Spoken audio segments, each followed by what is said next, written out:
Assalamualaikum warahmatullahi wabarakatuh.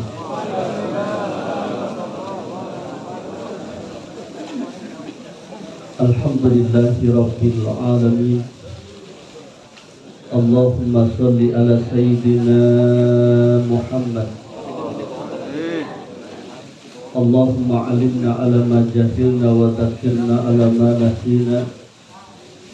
Ya muqallibal qulub, tsabbit qulubana ala dinik wa ta'atik. Subhanaka la ilma lana illa ma 'allamtana, innaka antal alimul hakim. La haula wa la quwwata illa billahil aliyyil azim. Rabbi a'udzu bika min hamazati syayatin wa a'udzu bika rabbi ay yahdurun.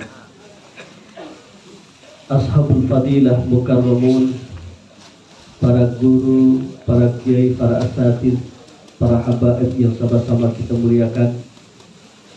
Wabil khusus guru kita tercinta Syekh Iqbal Khan, guru kita tercinta Al-Habib Abdurrahman Basurah, guru kita Dr. Kiai Haji Ahmad Dimyati Badruzaman, Habib Faiz, Habib Abdullah, para asatidz yang lain yang mohon maaf tidak kami sebutkan namanya satu persatu. Insya Allah tidak mengurangi rasa takzim, hormat, mahabbah, cinta kami kepada beliau-beliau. Hadirin calon penghuni surga yang dimuliakan oleh Allah.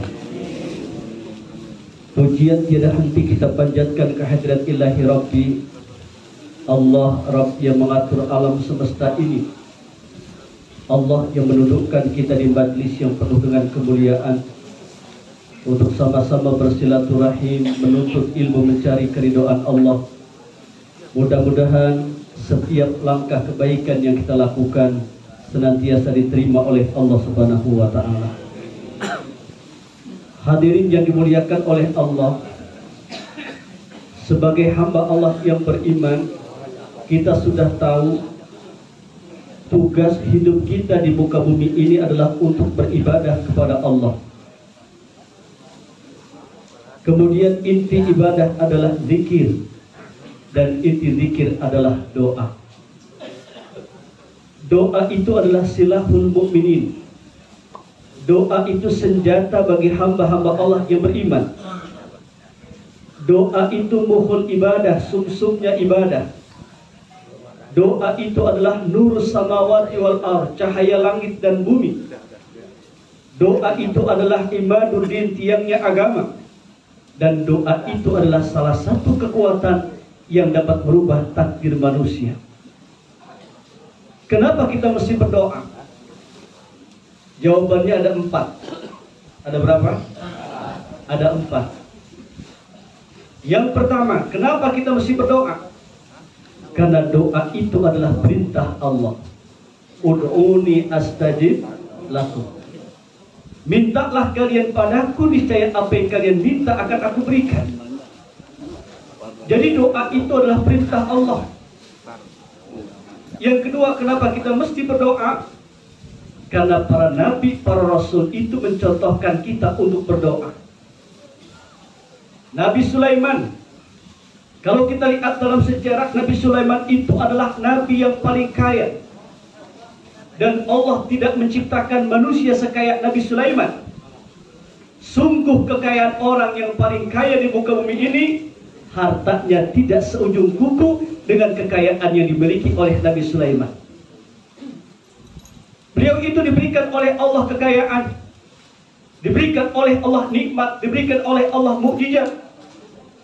Sampai ketika diberikan oleh Allah nikmat yang begitu banyak, beliau berdoa. Dan beliau mengajarkan doa kepada kita. Rabbi auzi'ni an ashkura nikmataka allati an'amta alayya wa ala walidayya wa an a'mala salihan tarda wa adkhilni bi rahmatika fi ibadikas. Sudah hafal semua? Halo? Jawab yang kompak, sudah hafal semua?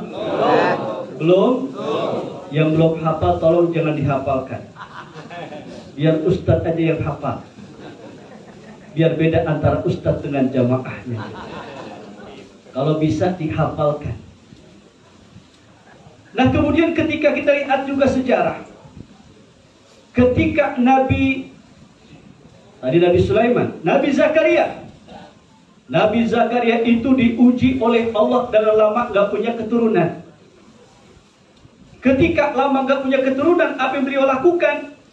Beliau berdoa, beliau memohon, beliau meminta, beliau merintih, beliau mengemis kepada Allah. Sampai rintihan beliau itu digambarkan oleh Allah dalam Al-Quran. Dzikru rahmati rabbika abdahu Zakaria idnada rabbahu nidaan khafiyah. Ingatlah ketika Nabi Zakaria berdoa, meminta, memohon kepada Allah dengan suara lembah lembut. Inni wa'adal azmu minni wasta'ala ra'su saiba. Ya Allah, sesungguhnya tulang berulangku telah lemah, kepalaku sudah ditaburi dengan uban, tubuhku sudah bongkok. Namun aku gak pernah cerah untuk senantiasa berdoa, meminta, memohon kepadamu. Apa yang diminta oleh Nabi Zakaria? Fahabli min ladunka waliya. Ya Allah, berikan aku anak. Ya Allah, berikan aku keturunan. Kemudian ketika itulah Nabi Zakaria berdoa kepada Allah, memohon kepada Allah. Dengan kekuatan doa datang pertolongan Allah. Kemudian Nabi Zakaria diberikan keturunan oleh Allah, yaitu Nabi Yahya alaihi salam. Ketika beliau mendapatkan keturunan Nabi Yahya, beliau berdoa kepada Allah, waj'alhu rabbi radiya. Ya Allah, jadikan anakku anak yang senantiasa mendapatkan keridhaan-Mu. Jadi seorang nabi saja pengen punya anak soleh, pengen punya anak yang mendapatkan keridhaan Allah, berdoa.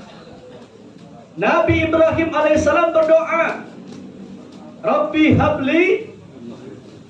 habli minas salihin. Ya Allah, berikan aku anak yang soleh. Bayangkan seorang nabi pengen punya anak soleh, doa. Apalagi kita yang bukan nabi. Dan ketika para nabi, para rasul berdoa, hakikatnya mereka mencontohkan kita untuk berdoa. Nabi Yunus alaihissalam berdoa.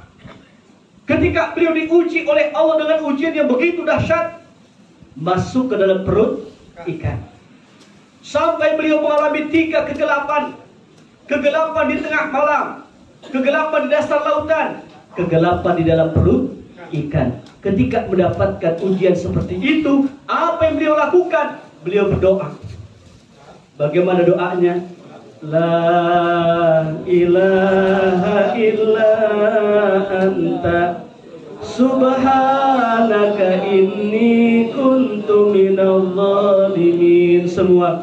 La ilaha illa anta subhanaka inni kuntu minadh dhalimin. Sekali lagi. La ilaha illa anta subhanaka inni kuntu minadh dhalimin.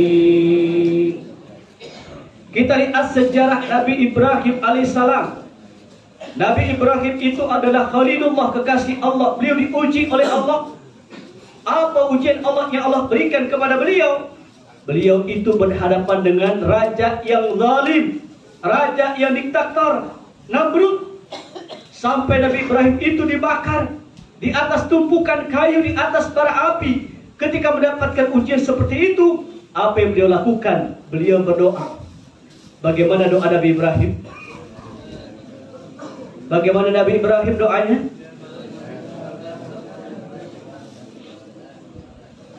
Itu perkataan Nabi Ibrahim kepada api alaihi salam.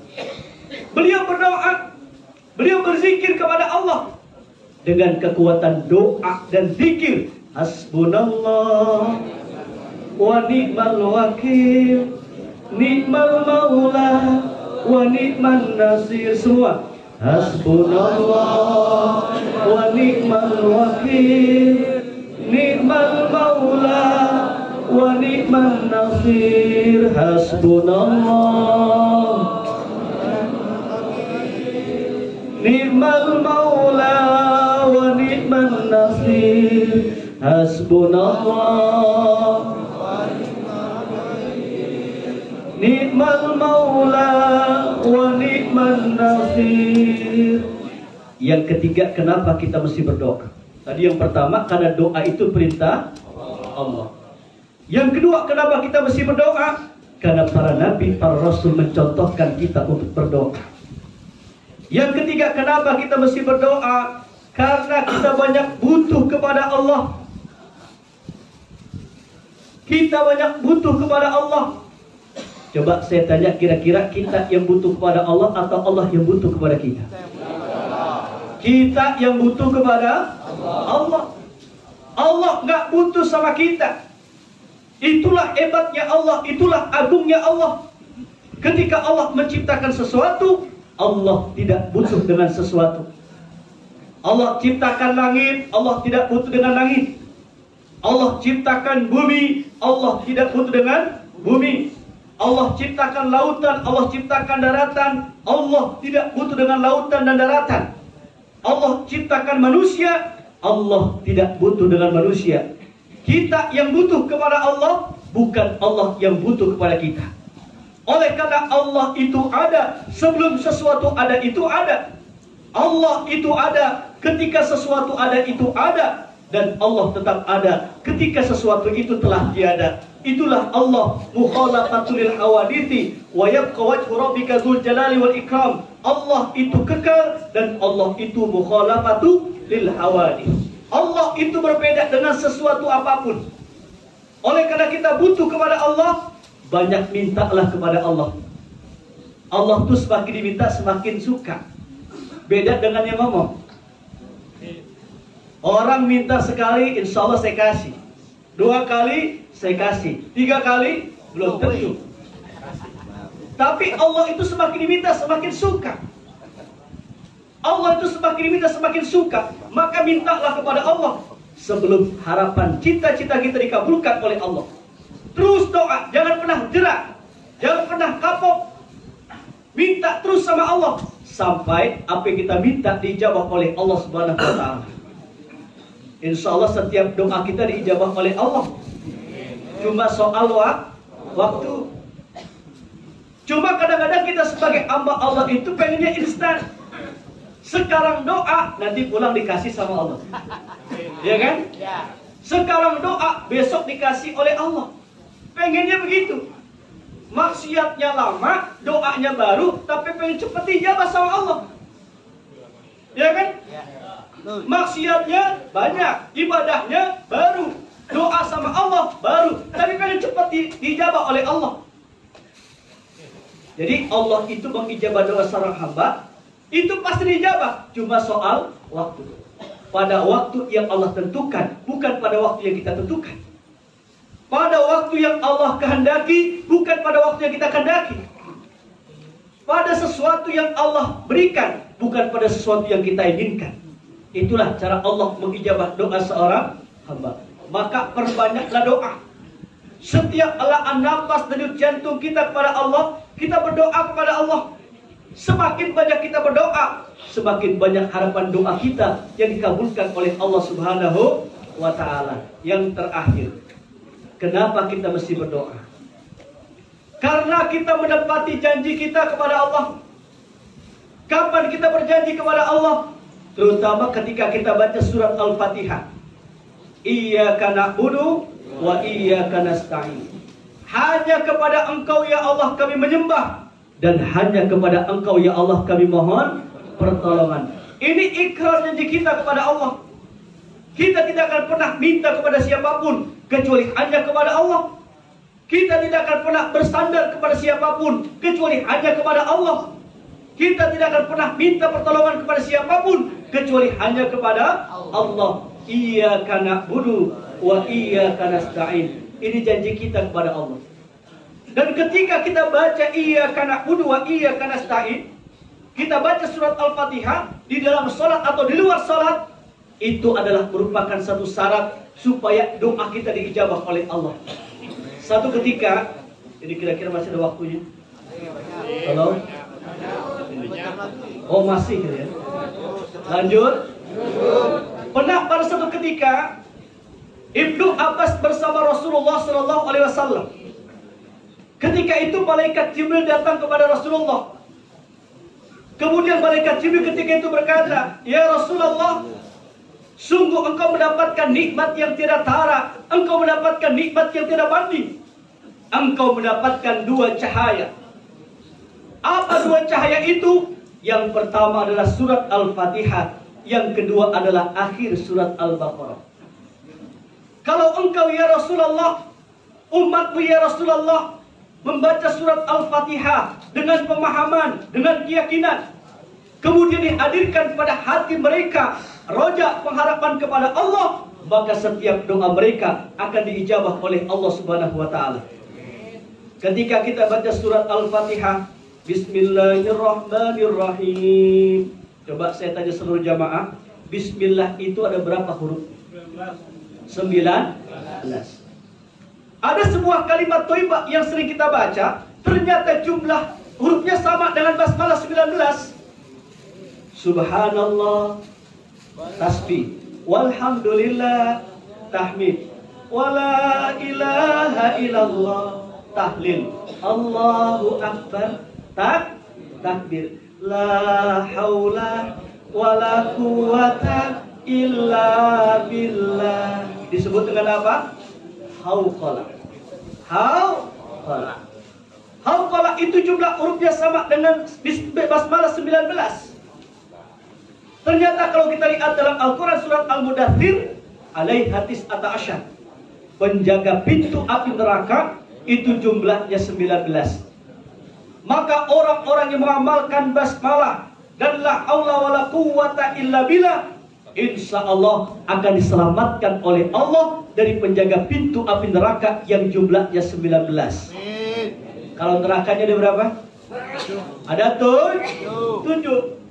Maka seusai melaksanakan sholat fardu, terutama sholat subuh, kita disunahkan untuk membaca doa, Allahumma ajirni minan nar. Semua, Allahumma ajirni minan nar, Allahumma ajirni minan nar, Allahumma ajirni minan nar, Allahumma ajirni. Ya Allah, jauhkan kami semua dari adab api neraka-Mu. Insya Allah.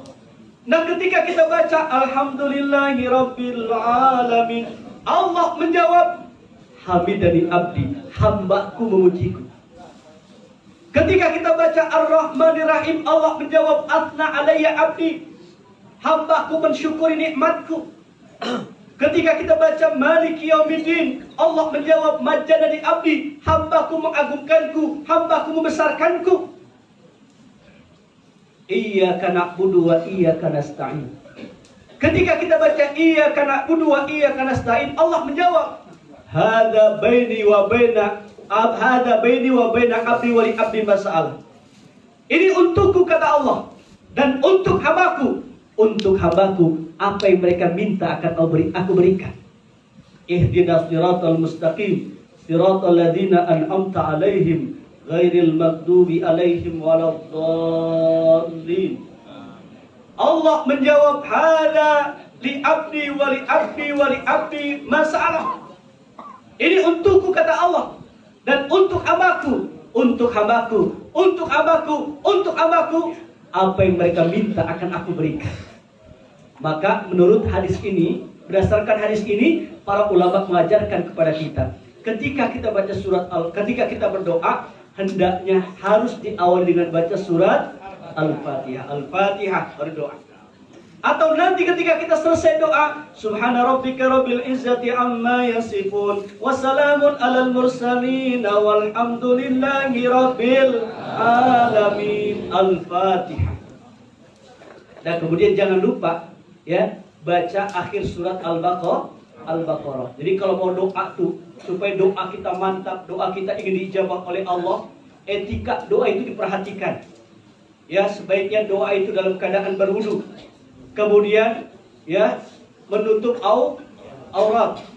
Nah, kemudian menghadap kiblat. Kemudian kita puji Allah dulu. Kemudian kita bersalawat, atau sebelumnya kita baca surat Al-Fatihah, baca surat akhir surat Al-Baqarah, tambah dengan Asmaul Husna. Baru setelah itu kita berdoa. kita puja-puji Allah, kita salawat, kita doa, tutup dengan salawat, itu adalah merupakan syarat supaya doa kita diijabah oleh Allah Subhanahu wa taala. Mudah-mudahan setiap kita berdoa, doa kita diijabah oleh Allah Subhanahu wa taala. Dan jangan lupa ketika berdoa, sungguh-sungguh dalam berdoa. Wa antum muqinuna bil ijabah. Dan kita harus yakin setiap permohonan kita diijabah oleh Allah Subhanahu wa taala. Ketika kita tidak yakin dengan doa kita diijabah atau tidak dengan Allah, tanda doa kita memang benar tidak diijabah oleh Allah Subhanahu wa taala. Dan timbulnya keyakinan itu kalau kita sudah istiqomah di jalan Allah. Insya Allah. Kalau kita sudah istiqomah di jalan Allah, insya Allah kita yakin kepada Allah. Allah akan mengijabah doa-doa kita dan Allah akan membimbing jalan hidup kita sehingga hidup kita diberikan kebahagiaan dunia dan akhirat. Amin ya rabbal alamin. Baik, Bapak Ibu dirahmati oleh Allah Subhanahu wa taala, demikian apa yang dapat kami sampaikan, mudah-mudahan ada manfaatnya. Kami mohon maaf kepada seluruh para guru, para habaib, para kiai dari apa yang saya sampaikan. Mohon maaf lahir batin. Assalamualaikum warahmatullahi wabarakatuh.